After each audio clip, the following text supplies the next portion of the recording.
এই 21শে ফেব্রুয়ারি 52 সালে এই ছোট ভাই বসো তো। ঢাকা বিশ্ববিদ্যালয়ের ছাত্ররা সালাম, বরকত, জব্বার, শফিউর বুকের রক্ত ঢেলে দিয়েছিল এই চত্বরে অধিকার প্রতিষ্ঠার জন্য। সেই অধিকার ভাষার অধিকার। আপনারা জানেন পাকিস্তানের প্রতিষ্ঠাতা মোহাম্মদ আলী জিন্নাহ বলেছিলেন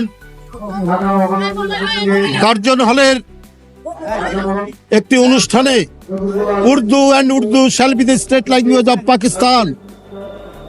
আমাদের এদেশের ছাত্ররা ফুঁসে উঠেছিল, প্রতিবাদ করেছিল তার মুখের উপর নো নো বলে, কারণ তারা বুঝতে পেরেছে এই বক্তব্যের মধ্যে দিয়ে আমাদের ভাষার অধিকার, বাংলা ভাষার অধিকার হরণ করা হচ্ছে। সেই 48 সালের ভাষা আন্দোলনের প্রথম ধাপে এই প্রতিবাদের পথ বেয়ে 52 চূড়ান্ত রূপ ধারণ করে এবং ছাত্রদের আত্মদানের মধ্যে দিয়ে ভাষা আন্দোলন একটি পর্যায়ে এসে উপনীত হয় এবং বাংলা ভাষা রাষ্ট্রভাষার স্বীকৃতি লাভ করে এর পরবর্তীতে। বন্ধুরা আমার, তাই 52 21শে ফেব্রুয়ারি সকল সময়ে সকল যুগে অত্যাচারীর বিরুদ্ধে, উৎপীড়নের বিরুদ্ধে এদেশবাসীকে এবং বিশ্ববাসীকে প্রেরণা জুগিয়েছে কি করে অধিকার প্রতিষ্ঠিত করতে হয়, কি করে ভাষার অধিকার এবং মানুষের সকল অধিকার প্রতিষ্ঠিত করতে হয়। তাই আজও 21শে ফেব্রুয়ারি আমাদের কাছে এক সুমহান প্রেরণার উৎসস্থল। এদেশবাসী 21শে ফেব্রুয়ারিকে যেমন একদিকে দুঃখের দিন মনে করে, অন্যদিকে প্রেরণা এবং গৌরবের দিন মনে করে, কারণ এটি আমাদের গৌরবের পতাকা তুলেছে এবং 52 21শে ফেব্রুয়ারির এই আন্দোলনের সোপান বেয়ে এই দেশে ছাত্র আন্দোলন, স্বাধিকার আন্দোলন, স্বাধীনতা সংগ্রাম এবং মুক্তিযুদ্ধ চূড়ান্ত পরিণতি লাভ করে আমরা জাতীয় স্বাধীনতা অর্জন করেছি। আমি তাই বলেছি, যুগে যুগে 21শে ফেব্রুয়ারি আমাদেরকে প্রেরণা দিয়েছে, আমাদেরকে উদ্বুদ্ধ করেছে, আমাদেরকে ফ্যাসিবাদের বিরুদ্ধে লড়াইয়ে রাস্তায় দাঁড়াতে সাহস জুগিয়েছে। আমরা এই পথ ধরেই 90-এর অর্জন আমরা তৈরি করেছি। এরশাদের মতো একজন ঘৃণ্য স্বৈর শাসকের পতন ঘটানো হয়েছে এবং এরই পথ ধরেই এক ভয়ঙ্কর ফ্যাসিস্ট শেখ হাসিনা, যে 17 বছর জনগণের কাঁধের উপর ভয়ঙ্কর অত্যাচার করে তিনি রাষ্ট্র ক্ষমতা দখল করেছিলেন, সেই রক্ত পিপাসু আওয়ামী ফ্যাসিবাদের জননী শেখ হাসিনা পালিয়ে যেতে বাধ্য হয় 2024 সালের 5ই আগস্ট। সুতরাং এগুলো সব কিছুতেই 21শে ফেব্রুয়ারি আমাদেরকে প্রেরণা জুগিয়েছে, আমাদেরকে উদ্বুদ্ধ করেছে, আমাদেরকে সংগ্রামের মধ্যে সামিল করেছে। তাই 21শে ফেব্রুয়ারির চেতনা অম্লান চেতনা, এই চেতনা কোনোদিন ম্লান হবে না। যদি কখনো আবারও কোনো ফ্যাসিজমের উত্থান ঘটে, কোনো ধরনের ডিক্টেটরের উত্থান ঘটে, 21শে ফেব্রুয়ারি আমাদের এদেশের দামাল ছেলেদেরকে, এদেশের জনগণকে আবারও রাজপথে লড়াই নামতে উদ্বুদ্ধ করবে। তো সুতরাং আমরা মনে করি যে 52-র 21শে ফেব্রুয়ারি যুগ যুগ ধরে আমাদের কাছে এক ধরনের একটি এমন একটি চেতনা, এমন একটি বৈপ্লবিক আদর্শ আমাদেরকে উদ্বুদ্ধ করে, যেটাকে কখনোই আপনার ধ্বংস করা যায় না, যেটিকে কখনোই ম্লান করা যায় না। আপনারা জানেন এর যে আবেদন, এই আন্দোলনের আবেদন আজকে বিশ্ববাসীকেও নাড়া দিয়েছে। ভাষার জন্য একটা জাতি এইভাবে জীবন দিতে পারে, এটা গোটা বিশ্ববাসী এটাতে উদ্বুদ্ধ হয়ে আজকে 21শে ফেব্রুয়ারিকে আন্তর্জাতিক মাতৃভাষা দিবস হিসেবে ঘোষণা করেছে।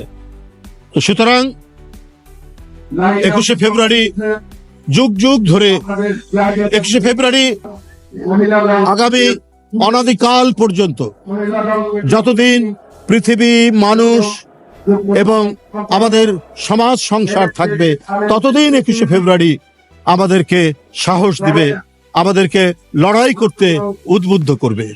বন্ধুরা আমার, এই হলো আমার আমরা কি লড়াই করে যাব? আমাদের স্থিতিশীল লাগবে না? লড়াই তো আমাদের শুধুমাত্র মানে রাস্তাঘাটে লড়াই করা না, লড়াই করা হচ্ছে আমাদেরকে গণতান্ত্রিক যে ব্যবস্থা, সেই ব্যবস্থার জন্য আমাদেরকে লড়াই করতে হবে। আমরা যাতে আইনের শাসন নিশ্চিত করতে পারি, আমরা যাতে মানবিক সাম্য নিশ্চিত করতে পারি, আমরা যাতে ন্যায় বিচার নিশ্চিত করতে পারি, আমরা যদি সুবৃহৎ গণতন্ত্রের কথা বলি, আমরা যদি গণতন্ত্রের বিরাট প্রসার আমরা দেখতে চাই, তাহলে এই শর্তগুলি আমাদের পূরণ করতে হবে। এই শর্তগুলিকে আমাদেরকে মানে নিশ্চিত করতে হবে যে আমরা শুধুমাত্র অবাধ সুষ্ঠু নির্বাচন শুধু নয়, এটা করতে হবে। এবং পাশাপাশি আমি মনে করি এখন একটি অন্তর্বর্তীকালীন সরকার, এই সরকারের দায়িত্ব হচ্ছে যে একটি অবাধ সুষ্ঠু নির্বাচন করা, এবং তার সাথে আরও কিছু আনুষাঙ্গিক কাজ আছে, বিভিন্ন সংস্কার আছে, যেটা প্রয়োজনীয় সংস্কার সেটা আমার মনে হয় যে সময় আছে সে সময়ে করা সম্ভব। কিন্তু জনগণকে আশ্বস্ত করতে হবে যে দেশের জনগণ এবং তরুণ প্রজন্ম আজকে যাদের 18 বছর বয়স, যাদের 21 বছর বয়স, তারা কেউ ভোট দিতে পারেনি। ভোট কি তারা জানে না? কারণ 17 বছর ভোট হয়েছে আপনার চতুষ্পদ যন্ত্র দিয়ে ভোট কেন্দ্রে, 17 বছর ভোট হয়েছে দিনের ভোট রাত্রে করেছে। গণতন্ত্রকে ধ্বংস করার জন্য নির্বাচন কমিশন ধ্বংস করেছে, ভোট ধ্বংস করেছে। সুতরাং এগুলোকে নিশ্চিত করা, জনগণের মধ্যে আস্থা তৈরি করার জন্যই একটি অবাধ সুষ্ঠু নির্বাচন, একটি ইনক্লুসিভ নির্বাচন, সবার কাছে গ্রহণযোগ্য নির্বাচন, এটা নিশ্চিত করতে হবে। এটাই সরকারের দায়িত্ব। আগে স্থানীয় সরকার না, পরে জাতীয় সংসদে এই বিতর্কে অন্তর্বর্তীকালীন সরকারের আমার মনে হয় এই বিতর্কে অংশগ্রহণ করা উচিত নয়, বরং এই সরকারকে জনগণের ক্ষমতা জনগণকে ফিরিয়ে দিতে হবে। জনগণ তারা নিরপেক্ষ ভোটের মাধ্যমে যে সরকার গঠন করবে, তারাই নির্ধারণ করবে যে স্থানীয় সরকার নির্বাচন বা অন্যান্য কি নির্বাচন, সে নির্বাচন কখন হবে। আপনারা দেখেননি বিএনপি যখন ক্ষমতায়, তখন চট্টগ্রামে মহিউদ্দিন জিতেছে, সিলেটে কামরান জিতেছে, ঢাকায় আপনার হানিফ জিতেছে। তো রাজনৈতিক দলের অধীনে স্থানীয় সরকার নির্বাচন কখন আপনার খারাপ হয়েছে? বিশেষ করে বিএনপি যখন ক্ষমতায় এসছে, আওয়ামী লীগ থাকা অবস্থায় হয়নি, কিন্তু বিএনপি তো নিশ্চিত করেছে। বিএনপি ক্ষমতায়, ঢাকায় আওয়ামী লীগের প্রার্থী হানিফ জিতেছে, সিলেটে কামরান জিতেছে। তাহলে এটা কি করে সম্ভব হয়েছে? আপনার মহিউদ্দিন জিতেছে, মহিউদ্দিন 2 বার জিতেছে, 2 বারই বিএনপি ক্ষমতায়। বিতর্কে অন্তর্বর্তীকালীন সরকারের আমার মনে হয় এই বিতর্কে অংশগ্রহণ করা উচিত নয়, বরং এই সরকারকে জনগণের ক্ষমতা জনগণকে ফিরিয়ে দিতে হবে।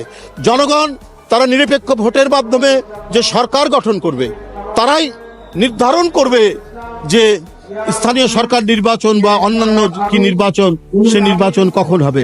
আপনারা দেখেননি বিএনপি যখন ক্ষমতায়, তখন চট্টগ্রামে মহিউদ্দিন জিতেছে, সিলেটে কামরান জিতেছে, ঢাকায় আপনার হানিফ জিতেছে।